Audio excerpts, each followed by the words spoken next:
Welcome to Citrus Storm Podcasts Episode 2.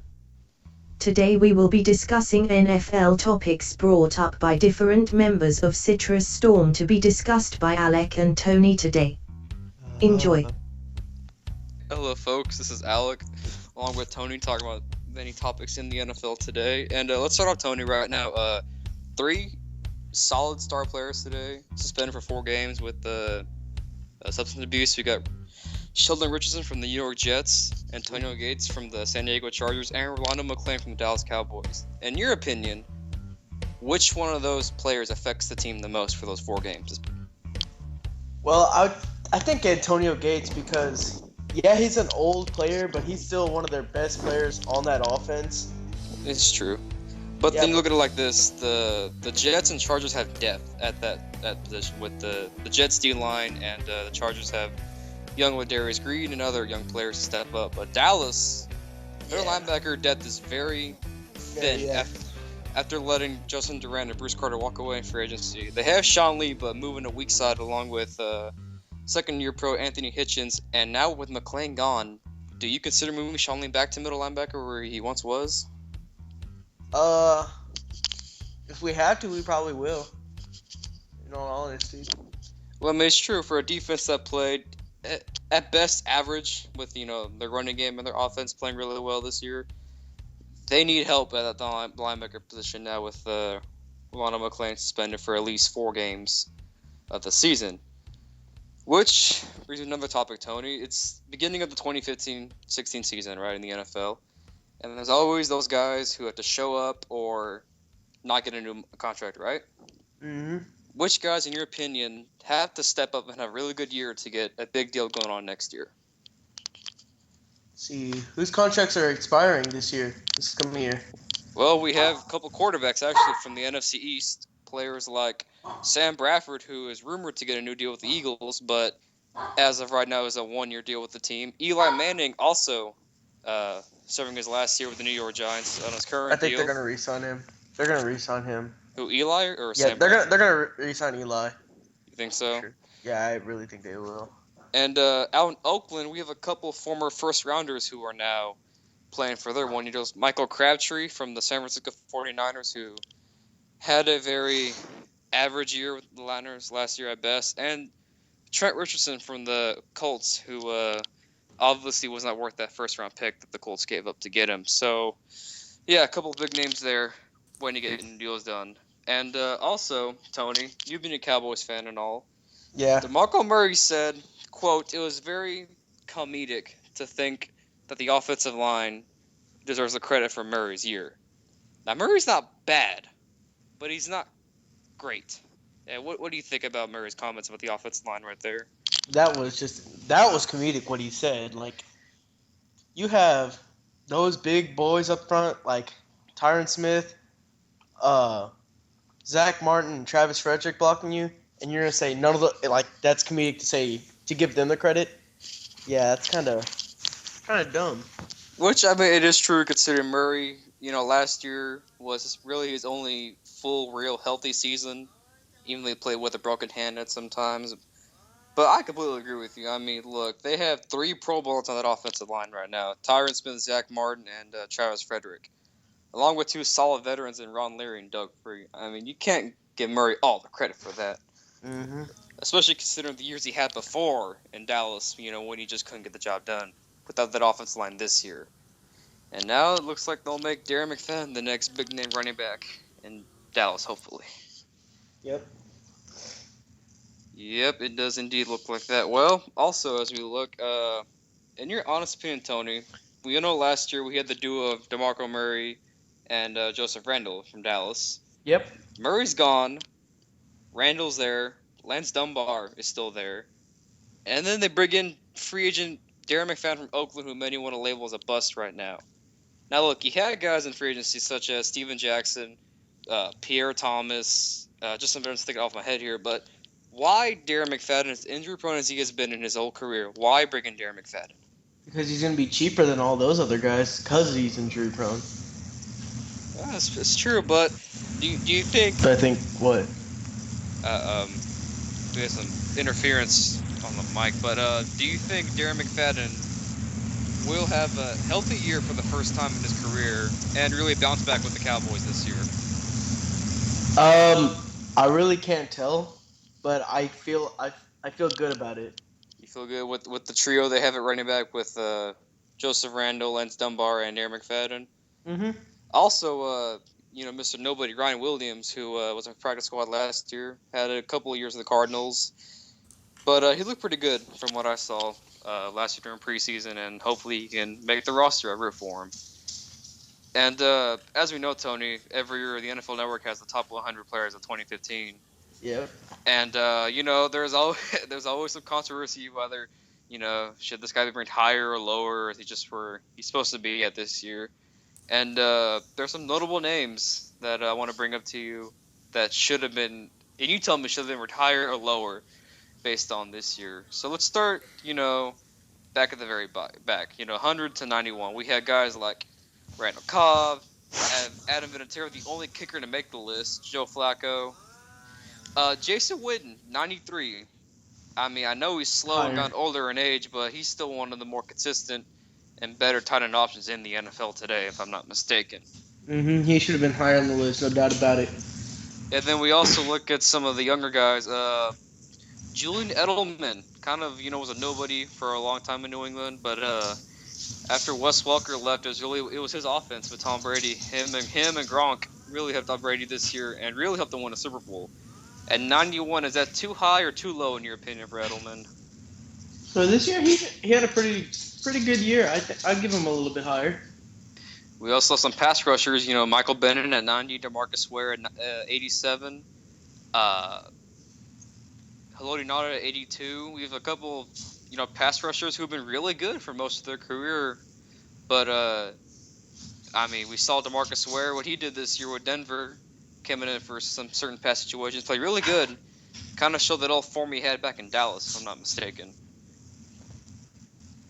And Tony, let's bring up the biggest topic recently that just came out. Dez Bryant at 15. In your opinion, too high or too low for Dez Bryant at 15? Too goddamn low, man. Number 15 for the best receiver this year? Like, come on now.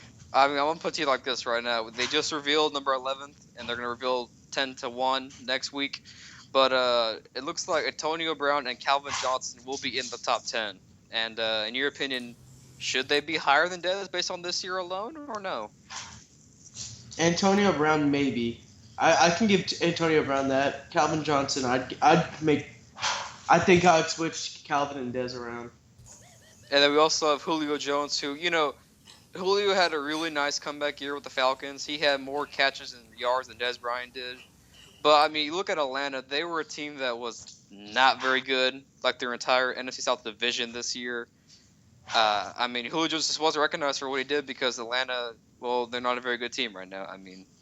It's true. But I agree, Dez Bryant certainly is top 10. Make an argument for top 5 best player in the NFL. Obviously one of the best receivers in the NFL. And that just shocked me that he was 15th. He ranked higher than Jordy Nelson and Denarius Thomas, but I just can't see him going higher than Julio Jones. That stunned me when I saw that last night. And also we have a couple of running backs who made the top 20. Le'Veon Bell from Pittsburgh at 16. Jamal Charles at 12, which that can only mean Cowboys running back DeMarco Murray.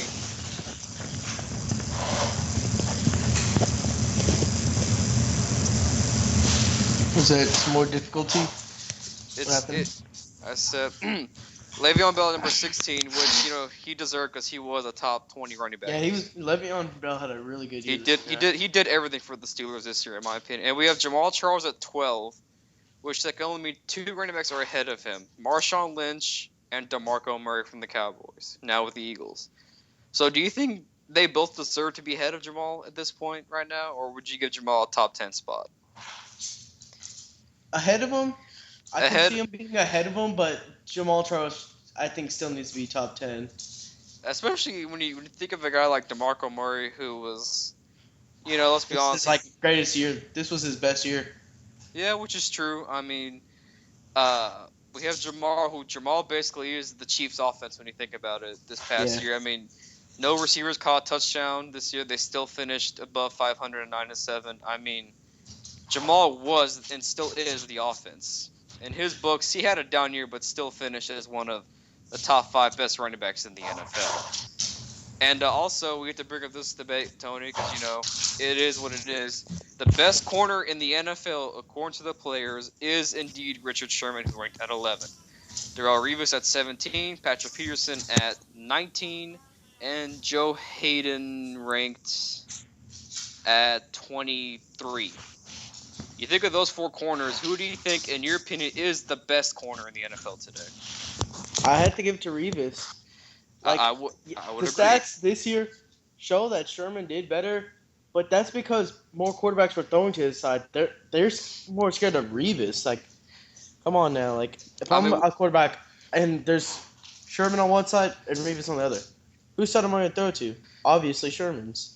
I would agree, because you look at what Seattle, and this is the debate. You look at Seattle's defense. Sherman isn't asked to play on the left side of his defense. It's just the way the defense works, right? I mean, he can't move and follow the number 1 receiver. He mostly follows. He plays against the 1s and 2s sometimes, but then he plays against the 3s and the 4s and the 5s, and that's why Sherman looks really good most of the time. It's just because he plays against the weaker receiving core. Where Revis, he follows the number 1 corner wherever he goes. Same thing with Patrick Peterson and Joe Hayden. That's what they do. They follow the number 1 receiver. I would just have to think Revis is the best man-to-man corner in the NFL today.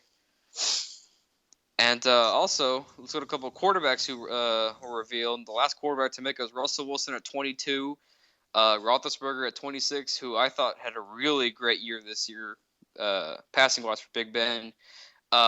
Drew Brees at 30, Romo at 34.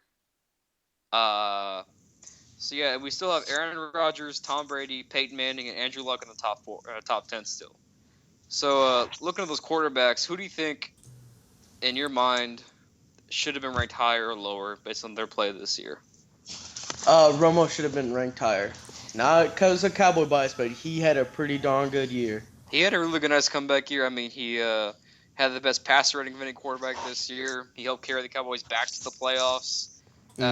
He threw that nice ball to Dez on 4th and 2 when, I mean, if you asked me, it was a catch, but I can make up the rules. I just go by him. Dez still caught it. Just one guy I think I should bring in really quick. I mean, I'm a Saints fan, and I know it hurts seeing Drew Brees at 30. I mean, in Drew Brees' book, he had a down year, but by any other quarterback standard, he had a really good year. He tied the NFL for passing yards, top 5 in touchdowns, top 3 completion percentage behind Romo and Brady. I mean, I would easily put Drew Brees in my top 20, but he did have some costly turnovers that really did hurt the Saints this past year. And also, I see Jared McCoy and Justin Houston at 28, 27, Tony. I mean, Houston had the best year of any pass rusher we've seen in a while. He was half a sack away from beating the NFL single season sack record by Michael Strahan. And he had probably the most quiet year I've ever seen record-breaking wise. Nobody talked about Houston at all, really. And then we also look at Gerald McCoy, who is just a freak at defensive tackle for the Bucs. Many compare him to Warren Sapp. Personally, I think that's a really good comparison for Gerald McCoy, him and Sapp being compared together. And then we have to bring up your boy Odell Beckham at 32. I mean, he had a great year for a rookie. He missed 4 games and still put up over 1,000 yards. But as we know, he's all known for the nice one-hander he had over Brandon Carr on Sunday Night Football a couple months back, Tony. And do you think best receiver that doesn't make him top 5 receiver? Do you think Odell is going to be overrated or overhyped going into this next season, you think? I think he's going to be overhyped, to be honest. I think he's still going to have a pretty good year, but I think he's going to have another injury that's going to kind of mess up his year even more than last. He did have a bad hamstring, and that's what forced him to miss the first 4 games of this year, as we all know. But, I mean, hey, considering he missed 4 games and Victor Cruz went down against the Eagles, we all thought the Giants were going to be over with. Odell helped the Giants finish, they helped them finish out the year strong, I mean, but I can't see Odell being a top receiver yet. He's there. He's there, but he's not there yet. I mean, give the kid some time. I think he will be. I think the future wide receiver is going to be him, Dez, AJ Green, Julio, Jordy Nelson. Look at all those guys. Odell certainly has the potential to be one of those next great receivers for many years to come.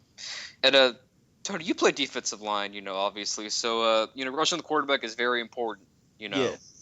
When it comes to a defense, especially for these guys I'm about to bring up to you. Elvis Dumervil from Baltimore and Von Miller from Denver, both ranked top 50.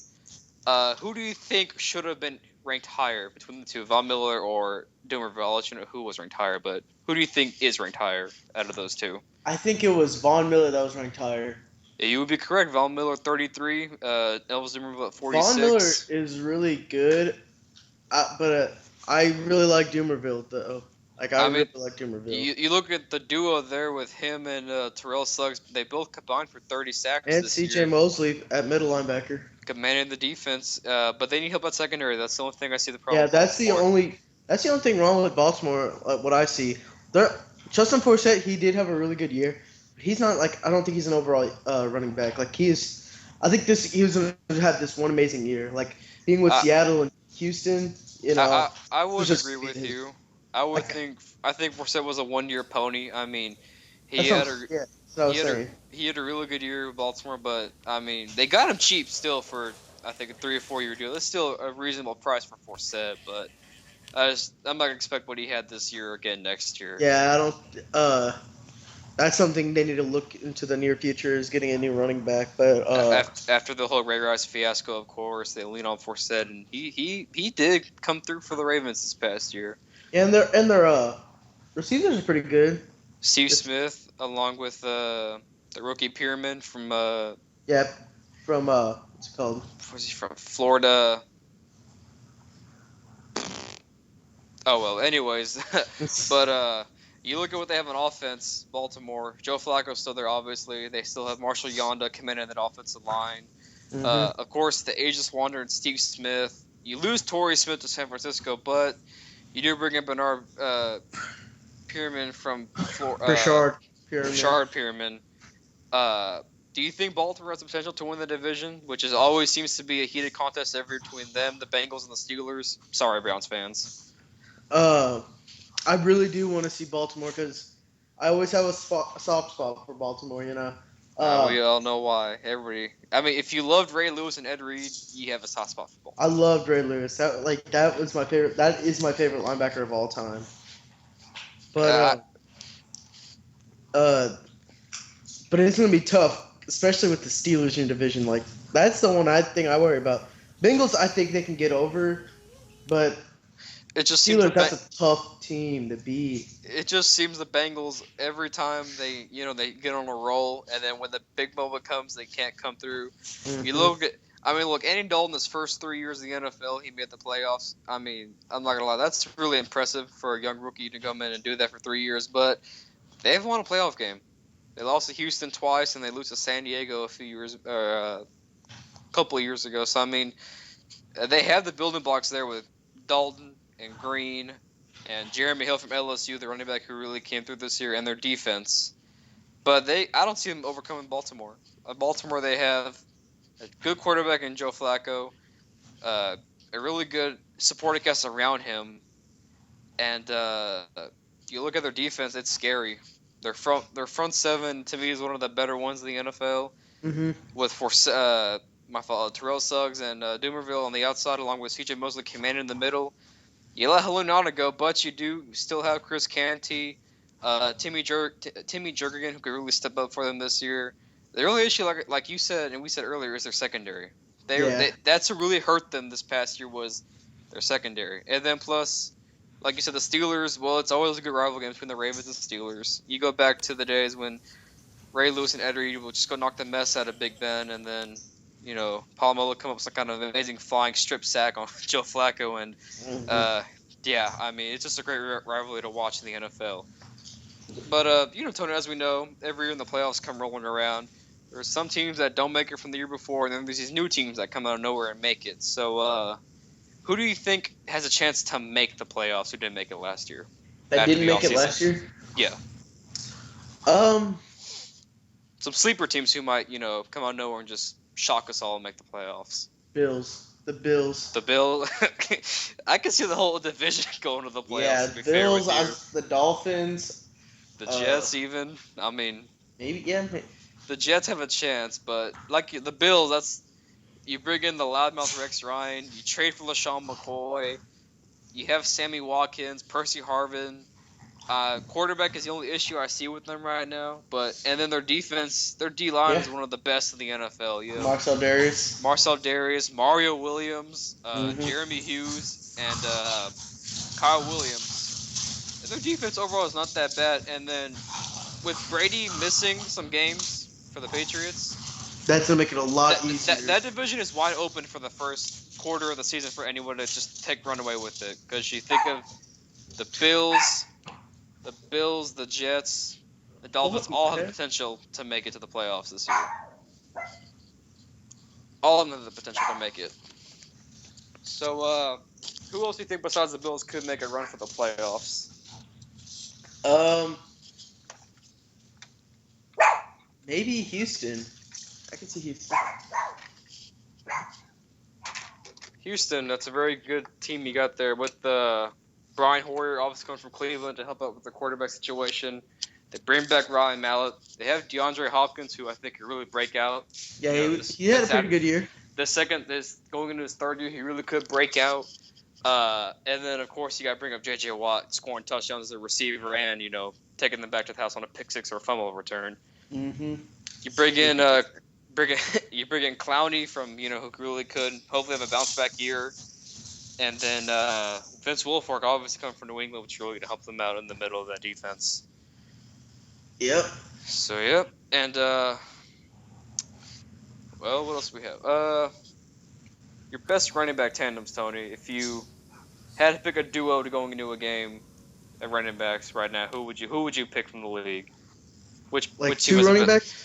Which team has the best duo right now in the NFL, in your opinion? I don't know. There's a lot of them. There's you bring up Shady McCoy and Fred Jackson from Buffalo. You got Spiller and Ingram down in New Orleans. I don't know how to say it, but you got Murray and Sproles in Philly. There's a lot of them out there. There's a lot of good ones. I think I like the Bills. I never liked LaShawn McCoy in Philly. Well, we know why.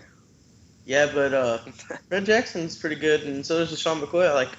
He's a solid duo. I like that. One team I'm really going to look out for next year, the Colts. The Colts are going to be a scary team next year.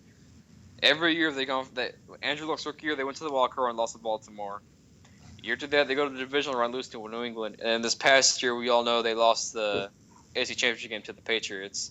Look at what they did, though. You bring in Andre Johnson. You bring in Frank Gore. You bring in Todd Harrimans from Philly on the offensive line. Trent Cole from Philly to help pass rush. And, of course, you have Andrew Luck. I mean, that team is going to be real scary going into the postseason, I think, honestly. If you can get Andrew Luck and Frank Gore and Andre Johnson rolling on offense with T.Y. Hilton also, that's going to be a real scary team. They might be able to challenge New England Denver for that top seed in the AFC. Who knows? This year. I think they will. It could very well possibly happen. But, Tony, this is a passing league. We all know it. Nobody runs the ball as much as they used to back in the day. Well, not this year for the Cowboys. Cowboys, that's all they did this year. Well, it helps you just fade over the best receiver in the game. Am I right? Mm-hmm. Well, it's a passing league nowadays. We all know it. So, you got to have a quarterback, obviously, to pass the ball and help win games. So, I'll give you my top 10, but give me your top 10 quarterbacks in order right now. Who do you think are the best in the game? I'm going to go to 1 to 10 because... That's fine by me. Number 1, I think I'd have to give it to Brady still. He's old, but he's still clutch. Yeah. Mm-hmm. Tom Brady is still one of the best in the. I would. He's my number 1. Just to tell you that. Who do you give it to? Aaron Rodgers. You can't go wrong. It's bitter for me to say it because what happened in the playoffs, but he's a pretty darn good quarterback. That's true. Can't go wrong with a double check.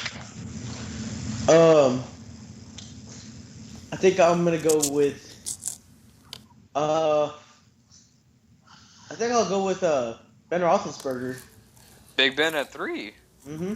Oh, that is interesting. He was my top 5, but he wasn't 3. But hey, Big Yeah, Ben, he had a really good year. yeah. This year, like he had a pretty good year. That's why I put him there. He had a really good, like I don't want to say breakout, but a great year for a quarterback in Big Ben's perspective. Who you got it for? Hey, I'd go with Peyton Manning. That's true. Peyton Manning, this year was kind of a. It started off good for Peyton Manning, Yeah, breaking and then Brett it just Favre's record for against the Niners. Didn't he get hurt? He did injure him. He hurt his ankle, but I mean, he did finish the year kind of on a down note, passing the ball wise. Yeah. But you can't count Peyton Manning. It's a sheriff, am I right? Can't count him Yeah. out.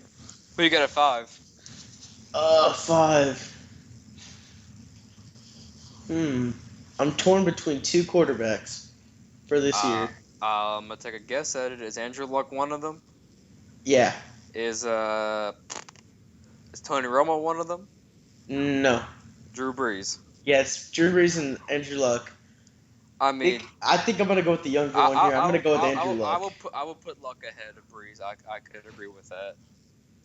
But I mean, hey, it's Andrew Luck. You can't count the kid out. I mean, he had a really good year passing the ball. T.Y. Hilton was there, Dwayne Allen, Colby Fleener, all there to help him out, and he carried the Colts to the AFC Championship game, as we all know. But I can agree with that. That's a good choice. And at 5, you got Drew Brees, I'm guessing. Yeah. Wait, wasn't that? Yeah, that's fine. 6 is Romo. 6 is Brees and then Romo. Okay. I So like we're that. at 7. Not yeah. Did I just do 7? No, you did 6. Brees and Nope. Romo were, yeah. Wait, Luck was 4, and Brees Yeah. is 5. Yeah. And No. Romo was 6. No, it's because Brady was 1. What's his name was 2. Aaron Rodgers was 2. Big Ben 3. Oh yeah, Peyton 4. Peyton Manning, and then Okay, yeah, that's so my it's whole 5 and 7. 6, 7. Okay, so now I'm at 8. Yes. Hold on.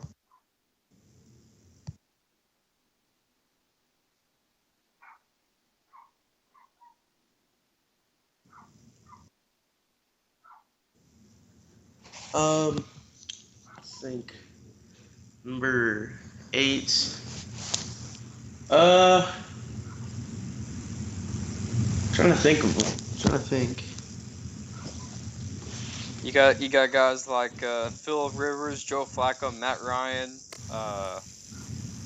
You could throw in Eli there, I guess, if you wanted to. I think I'm gonna go with Matt Ryan on this one. Matt Ryan at 8. Yeah. Correct. Yeah. That's not bad. I mean, same thing with Julio Jones. The Falcons in general really didn't have a great year record-wise. Missed the playoffs. But they still did pretty good. Matt Ryan had a really good year. Matty Ice. Yeah, sure, we'll call him that. I mean, yeah, we'll call him that. Then I'll go with Phillip Rivers at number 9. Yeah, that's true. Can't count out Phillip, Cowboy Phillip. I heard they talks trash to the guys on the field. Did you know that? He does? Yeah, that's what they said in Top 100. Ike Taylor said he talks trash to the defense. That just shows you his competitive nature right there. At number 10. That's the last. You use this wisely. Who you got at 10? Name me some that are pretty solid in the league. Because I have one, but I can't think of anybody else. You got Joe Flacco. You could throw in Eli if you wanted to, but I'd probably keep him top 15 maybe. There's Russell Wilson. There's Colin Kaepernick. Cam Newton probably. I'd stick Cam in my top 10, honestly. As much as I hate to say it, but I mean, it's Cam.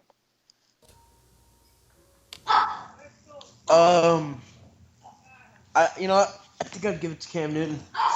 You look what he did. I mean, the NFC South in general the NFC South sucked this year. Let's just be honest. And Cam somehow dragged the Panthers to the finish line to win the division. I mean, I hate to say it, but it was true. He dragged them to the finish line, and they beat Arizona. But hey, Seattle was just the better team that day against the Panthers. All right, so I guess it's time for my top 10 now. All right, I'll do what you do. I'll start from 1 to 10. So number 1 obviously has to go to Tom Brady. Tom Brady's still one of the best in the NFL, arguably the best in the history of the game. So you can't go wrong with that. At number 2, Aaron Rodgers, just like you had. He's in my opinion, he is the best quarterback in the NFL today because he has the mobility, he has the accuracy, he has the pocket awareness that we all want in quarterback. He's just the best in my opinion. But Tom Brady's clutch, so Brady has to go number 1. Now this is where it gets different, Tony, from your list. Number 3, I put Luck at 3. Just because I think Andrew Luck is the future of the NFL as far as quarterback goes. He is, in the future, that's the only quarterback to be like Andrew Luck. And then at 4, I had Big Ben at 4, just because the year he had throwing the ball, and the Steelers always been known for a ground and pound defensive team. The defense, it wasn't there, and they had Le'Veon, but Big Ben, it really helped out the Steelers team throwing the ball for career highs in almost every passing category. 5, I have Drew Brees. I mean, like I said earlier, Drew Brees standards, he had a down year, but by every other quarterback, he had a better year than most quarterbacks in the NFL. 6, I have Tony Romo, and hey, all the haters out there can hate as much as they want on Romo, but you cannot count the guy out. Look at that game against Detroit in the playoffs. He was pressured all day. He found the way to win the game for the Cowboys, and that's where they've entered Romo wing now. We lay on the ground and just throw your hands up. What was that? At 7, I have Philip Rivers as well. I mean, you look at that run the Chargers had a couple years ago in 2013 when they ended up winning out the last few games and going to the playoffs. Philip Rivers, he's a great guy. You can't count him out either. At 8, I put Cam Newton ahead of Matt Ryan, to be honest with you. I think Cam has 2 things going for him right now. He's big for a quarterback, but he can run. Cam can run, and it's hard to bring that man down once you get him going. And you look at the last 2 years of the Panthers. You know, in the history of the NFC South, Carolina is the first team to repeat as the division champs. Every year it's been going back and forth, but Carolina did it twice. And that's solely on Cam Newton, I think, honestly. Solely on Cam Newton and his play this year. And 2013 as well. 9, I have Matt Ryan. I mean, like I said, Atlanta, they didn't do so well, you know, win-loss wise, and that's why Matt Ryan probably didn't get the recognition he deserved. But Matty Rice still is one of the better younger quarterbacks in the NFL. Matty Rice? You mean Matty Ice? I said Matty Ice, didn't I? It sounded like you said Matty Rice. Hey, he's my division rival. I can say what I want to say about him. And number 10 goes to Johnny Manziel. I don't care what you say, Johnny Manziel. It is Johnny Manziel's. He's gonna be the future. No, I'm kidding. Number 10, I have to give it to Joe Flacco, just because you look at Flacco and what he did. He did okay these last 2 years, but what really makes you think about Joe Flacco is that run they had at the Super Bowl back in 2012, when he had unbelievable stats during that playoff run. I think he had more than 10 touchdowns, no picks during the whole playoff run, including the Super Bowl victory over the 49ers. Yeah, I think Flacco deserves to be top 10. I didn't put Peyton Manning in my top 10, though. Notice that. I think, as much as I hate to say it, I think this year will be Peyton's last year as in the NFL. But I just don't think with what Denver's already lost, they lose Franklin to San Diego in free agency. You know, their offensive guard. Then they lose Clay to either tackle to an ACL injury during OTA, so he's done for the year. That's your left side of your line gone already, and he has to rely on younger people now. I just don't think Peyton Manning. I hate to say it, but I don't think Peyton Manning is a top 10 quarterback anymore, in my opinion. Damn.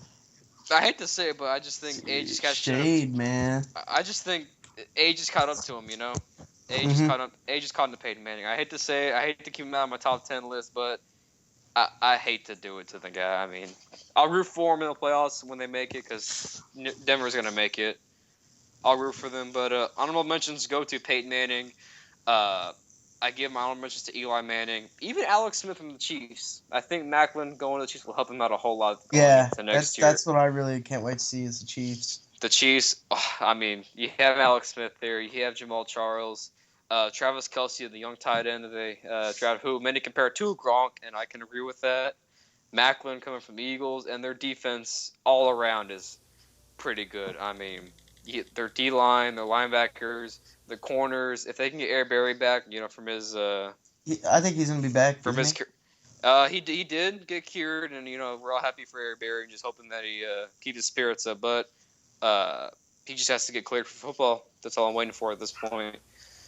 I just can't wait to see him back on the field for the Chiefs because when he's back, the Chiefs are gonna make the playoffs. I'm gonna tell you right now, Chiefs are gonna make it. All right, folks. Well, I think that's all the time we have for today. Make sure you check us out every week on Citrus Storm Productions on YouTube. Plume. Y'all have a great day. And Tony, I think you want to say before we leave? Great day to be alive, being Eagle. All right, folks. Y'all have a good day. That still caught it. Of course he did. You gotta say what you gotta say.